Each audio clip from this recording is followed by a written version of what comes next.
Breaking news చూస్తున్నాం. 195 పేర్లతో BJP తొలి జాబితా ప్రకటించింది.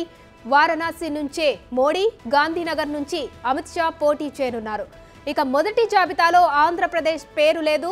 ఇక 34 మంది కేంద్ర మంత్రులకు ఈ జాబితాలో చోటు కల్పించారు. 47 మంది ఓబీసీలకు టికెట్లు ఇచ్చారు. ఈసారి యువతకు 47% సీట్లు కేటాయించామని బీజేపీ నేత మనోజ్ తెలిపారు.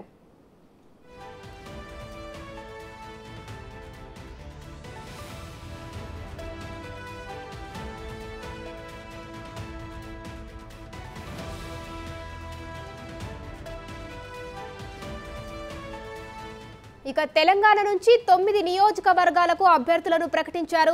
సికింద్రాబాద్ నుంచి కిషన్ రెడ్డి, కరీంనగర్ నుంచి బండి సంజయ్, నిజామాబాద్ టికెట్ ధర్మపురి అరవింద్ కు కేటాయించారు. సిట్టింగ్ స్థానాల్లో ఆదిలాబాద్కు తొలి జాబితాలో అభ్యర్థిని ప్రకటించలేదు. ఇక చేవెళ్ల నుంచి కొండా విశ్వేశ్వర్ రెడ్డి, భువనగిరి నుంచి బూర నరసయ్య గౌడ్ను బరిలోకి దించారు. బీఆర్ఎస్ నుంచి వచ్చిన బీబీ పాటిల్ను జహీరాబాద్ టికెట్ ఇచ్చారు. నాగర్ కర్నూలు నుంచి రాములు కుమారుడు భరత్కు ఛాన్స్ ఇచ్చారు. ఇక విపరీతమైన పోటీ కనిపించిన మల్కాజ్గిరి నుంచి ఈటెల రాజేందర్కు అవకాశం దక్కింది.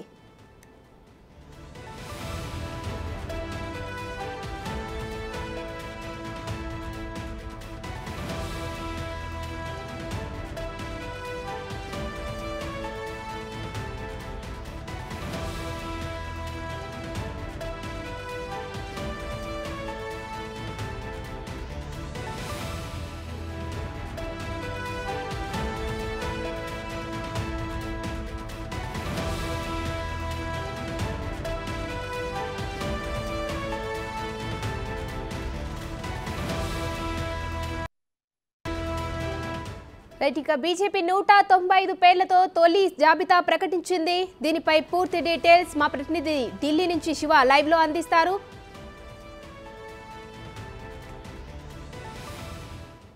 ఎస్ శివ, చెప్పండి. మొత్తం 195 పేర్లతో తొలి జాబితా విడుదల చేసింది బీజేపీ. ఇందులో 34 మంది కేంద్ర మంత్రులు, అలాగే తెలంగాణ నుంచి 9 మంది పేర్లను కూడా చేర్చింది. దీనిపై అప్డేట్స్ ఎలా ఉన్నాయి? జాబితా ఎలా ఉంది శివ?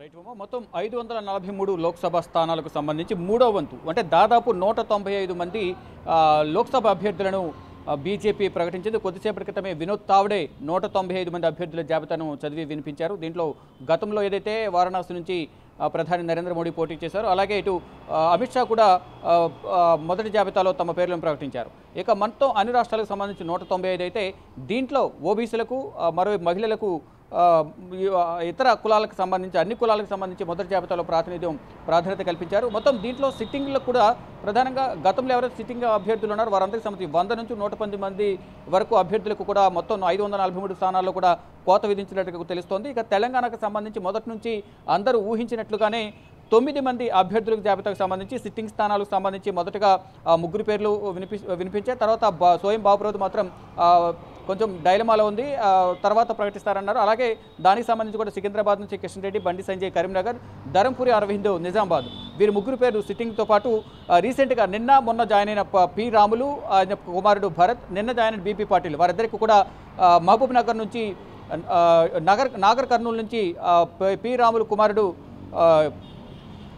భరత్కు, అలాగే జహీరాబాద్ నుంచి బీబీ పాటిల్కు కేటాయించారు. మల్కాజ్గిరి నుంచి గట్టి పోటీ ఉన్నప్పటికీ ఇటు ఈటెల రాజేందర్తో పాటు జాతీయ కార్యదర్శి ఉన్న మురళీధరన్, అలాగే స్కూల్స్ చైర్మన్, వైస్ చైర్మన్ మల్కా కొమరయ్య కూడా ఢిల్లీలోనే మకామేసి అధిష్టాన పెద్దలతో మంత్రాలు జరిపారు. కానీ ఫైనల్గా అధిష్టానం మాత్రం మల్కాజ్గిరి స్థానాన్ని ఈటెల రాజేందర్కే కట్టబెట్టింది. ఇక ఇతర స్థానాలకు సంబంధించి కూడా హైదరాబాద్ అజ్దుద్దీన్ ఓవైసీ మీద విరించి హాస్పిటల్స్ చైర్మన్ డాక్టర్ మాధవిలతను పోటీలో ఉంచారు. ఇలా మొత్తం 9 స్థానాలకు సంబంధించి చేవెళ్ల కొండ విశ్వేశ్వరరెడ్డి, భువనగిరి బోరా నరసయ్య గౌడ్, ఇలా 9 స్థానాలకు సంబంధించి అభ్యర్థులను ప్రకటించారు. ఇక పెండింగ్ ఉన్న స్థానాలు కూడా గట్టి పోటీ ఉన్న నేపథ్యంలో అభ్యర్థులను కూడా రెండవ జాబితాను ఎన్నికల షెడ్యూల్ విడుదలైన తర్వాత ప్రధానంగా ప్రకటించే అవకాశం కనిపిస్తోంది. అంటే మొదటి జాబితా ప్రధాని నరేంద్ర మోడీ పర్యటన ఉన్న నేపథ్యంలో ఈరోజు తెలంగాణకు సంబంధించి 9 మందికి అవకాశం కల్పించారు. ఇక ఇతర ఏదైతే పెండింగ్ ఉన్నాయో ఖమ్మం, ఆదిలాబాద్, మెదక్, మహబూబ్ నగర్, నల్గొండ, వరంగల్, పెద్దపల్లి, మహబూబాబాద్ వీటికి కూడా గట్టి పోటీ ఉంది. ఇటు పెద్దపల్లికి సంబంధించి కానీ ఇతర నియోజకవర్గాలకు సంబంధించి కూడా గట్టి పోటీ ఉంది. వారందరూ కూడా అధిష్టానం పెద్దలతో సంప్రదింపులు జరుపుతున్నారు. ఇటు మహబూబ్ నగర్కి సంబంధించి కూడా డీకే అరుణ, జితేందర్ రెడ్డి ఇద్దరి మధ్య గట్టి పోటీ ఉంది. కానీ అధిష్టానం మాత్రం డీకే అరుణ వైపు మొగ్గు చూపుతున్నట్లుగా సమాచారం అయితే ఉంది. కానీ కొంత సస్పెన్స్ కొనసాగుతున్న నేపథ్యంలో ప్రజెంట్ సీట్ను పెండింగ్లో పెట్టారు. ఇక మెదక్ నుంచి రఘునందన్ రెడ్డి, రఘునందన్ రావు అలాగే అంజిరెడ్డి ఇద్దరు పోటీలో ఉన్నారు. అధిష్టానం మాత్రం అంజిరెడ్డి వైపు మొగ్గు చూపుతున్నట్టు తెలుస్తుంది. కానీ రఘునందన్ రావు మాత్రం గతంలో దాదాపు 4-5 రోజులు ఢిల్లీలో ఉండి అధిష్టానం పెద్దలతో కలిసి మంత్రాలు జరుపుతున్న పరిస్థితి అయితే కనిపిస్తోంది. చెప్పండి శివ, గతంతో పోల్చుకుంటే ఈసారి మహిళల ప్రాధాన్యత అయితే పెరిగింది అనుకోవచ్చు అంటారా? అలాగే యువతకు కూడా చాలా వరకు పర్సంటేజ్ అయితే ఇచ్చారు. మరి వారి పరంగా ఎలా ఉంది, ఇటు మహిళా ప్రాధాన్యత పరంగా ఇటు యువత పరంగా? మహిళలకు చూసుకుంటే కనుక తొలి జాబితాలో 28 మంది మహిళలకు అవకాశం కల్పించారు. అలాగే ఎస్సీ ఎస్టీ సామాజిక వర్గాలకు సంబంధించి కూడా ఎస్సీ సామాజిక వర్గాలకు 27, ఎస్టీలకు 18 సామాజిక వర్గాలకు సంబంధించిన లోక్సభ స్థానాలను కేటాయించారు. మొత్తం అత్యధిక స్థానాలు, మొదటి జాబితా అత్యధిక స్థానాలు 51. అంటే మొత్తం లోక్సభ స్థానాలు ఉత్తరప్రదేశ్లో 80 లోక్సభ స్థానాల్లోనే దాదాపు 1/3 మొత్తం అంటే 51 స్థానాలపైనే అక్కడ ప్రకటన చేసినట్టుగా మనకు ఈ జాబితాను చూస్తే అర్థమవుతుంది. ఇటు యువతకు కూడా భారీగా అంటే ఈ జాబితాలో ఎవరైతే ఈ లోక్సభకు సంబంధించిన బీజేపీ అభ్యర్థులు ఎవరైతే ఉన్నారో సీనియర్లు కానీ 2, 3వ విడత పోటీలో ఉన్నవారిని కూడా అటువంటి వారిని వయసు పైబడిన వారిని అందరూ పక్కన పెట్టి వారి స్థానాల్లో సిట్టింగ్ ఎంపీలకు కూడా పక్కన పెట్టి యువతకు ఈసారి అత్యంత ప్రాధాన్యత కల్పించారు. మొత్తం అన్ని కులాలకు సమాన ప్రాతిపదికన ఈ జాబితా ఉంది అనేది ప్రధానంగా బీజేపీ నేతలైతే ధీమా వ్యక్తం చేస్తున్నారు. గెలిపే లక్ష్యంగా మొత్తం 195 మంది అభ్యర్థులను ప్రకటించాము, అందరూ కూడా గెలిచే విధంగా కూడా ఈ రూపకల్పన జరిగింది అనేది కూడా బీజేపీ నేతలు చెప్తున్నారు. అంటే ఓన్లీ బీజేపీ మాత్రమే 370, మిత్రపక్షాలతో కలిపి దాదాపు 400 సీట్లకు వెళ్లాలనే ఉద్దేశంతోనే ఈ జాబితా రూపకల్పన చేస్తామని వినోద్ తావడే కూడా మీడియాతో చెప్పారు. ఉమా.